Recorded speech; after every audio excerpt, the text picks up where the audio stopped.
వారి దేహమంతయు గాయపరచబడిను. వారి దేహము నుండి రక్తము ఎక్కువగా కారిపోయినందున నడుచుటకు శక్తి లేనంత బలహీనత ఏర్పడెను.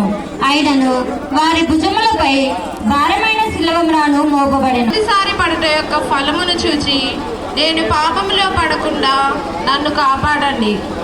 ఎల్లప్పుడూ నేను మిమ్ము ప్రేమించే అనుగ్రహము పాలించండి. ఆమేన్. పరలోక జపము. పరలోకమందుండు మా యొక్క తండ్రి, నీ నామము పూజింపబడును గాక. నీ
యేసు ప్రభువు తన దివ్యమాతకు ఎదురుపడుట.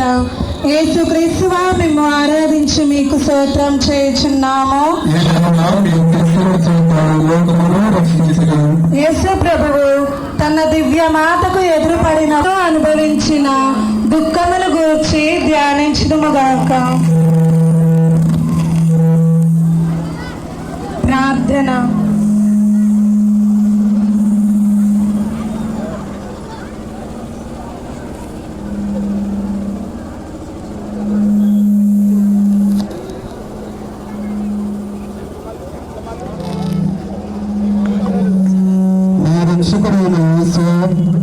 ఈ దర్శనమునందు మీరును మీ తల్లియు అనుభవించిన వ్యాఖ్యములను చూచి మీ పరిశుద్ధ మాత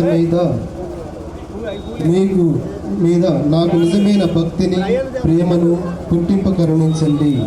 వ్యాకుల సముద్రంలో మునిగి ఉండడున్న రాజ్ఞి మీ దివ్య కుమారు పాటలను నిరంతరము భక్తితో స్మరించినట్లు నా కొరకు మనవి చేయండి. నా పాపములను విసర్జించి కలకాలం మీతో మోక్ష రాజ్యమును మీ దివ్య కుమారుని దర్శించు భాగ్యమును నాకు అనుగ్రహించండి. ఆమేన్. పరలోకమందులో మా యొక్క తండ్రి, మీ నామము పూజింపబడునుగాక. మీ రాజ్యము వచ్చునుగాక. మీ చిత్తము పరలోకమందు నెరవేరినట్లు భూలోకమందు నెరవేరునుగాక. నాటికి కావలసిన మా అన్నము మాకు నేటికి ఇవ్వండి. మా యొక్క అప్పుబడిన వారిని మేము మన్నించినట్లు మా అప్పులను మీరు మన్నించండి. మమ్ము శోధన యందు ప్రవేశింపనివ్వక కీడులలో నుండి మమ్ము రక్షించండి. ఆమేన్. ఎవరు స్వాదం చేత నిండిన మరియమ్మ వందనము. ఏలిన వారు మీతో ఉన్నారు. స్త్రీలందరిలో ఆశీర్వదింపబడిన వారు మీరే. మీ గర్భ ఫలముకు యేసు ఆశీర్వదింపబడిన వారు అగునే. పరిశుద్ధ మరియమ్మ సర్వేశ్వరుని యొక్క మాత, పాపాత్ములమైండు మా కొరకు ఇప్పుడైనను ఎల్లప్పుడూ సదాకాలం మీకే స్తోత్రం కలుగునుగాక. పుత్ర పవిత్రాత్మ మహిమ కలుగునుగాక. ఆదిలో కలిగినట్లు ఇప్పుడును ఎల్లప్పుడూ సదాకాలం మీకే స్తోత్రం కలుగునుగాక. మా మీద దయగా ఉండండి స్వామి. మా మీద దయగా ఉండండి స్వామి. దయచేసి కొంచెం వెడవెడంగా ఈ యాక్టింగ్ చేసే వాళ్ళు కొంచెం దూరంగా ఉండండి. నెట్టుకోకండి వస్త్రాలు. అందరూ కూడా పాత ఇటు మీ సేవ పదాలు పోవాలి. సంఘస్థులందరూ ఎన్నికి రండి. సెలవు ముందుకుంటుంది. దయచేసి ప్రియమైనటువంటి సహోదరు ప్రతి ఒక్కరిని కూడా ఆస్వాదించమని ప్రత్యేక విధంగా ఈ యొక్క పరిశుద్ధమైనటువంటి స్లేవ మార్గంలో ప్రార్థించుకుందాం. మరి మనకి ఇంకొక గొప్ప అవకాశం ఈ యొక్క సంవత్సరము మన యొక్క రఘునాథపాలెంలో మరి సర్పంచ్గా గాజుల కృష్ణ గారు కూడా ఎన్నికవడం మనకి ఎంతో సంతోషకరం. ఇప్పుడు వారు మనకి శుభాకాంక్షలు తెలియజేస్తారు.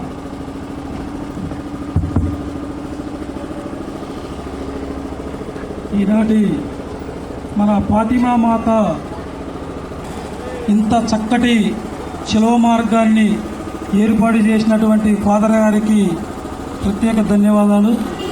మన సంఘస్థులందరూ కూడా ఇంత తెలుసుకుంటూ ఈ శిలువ మార్గంలో మనం ప్రయాణం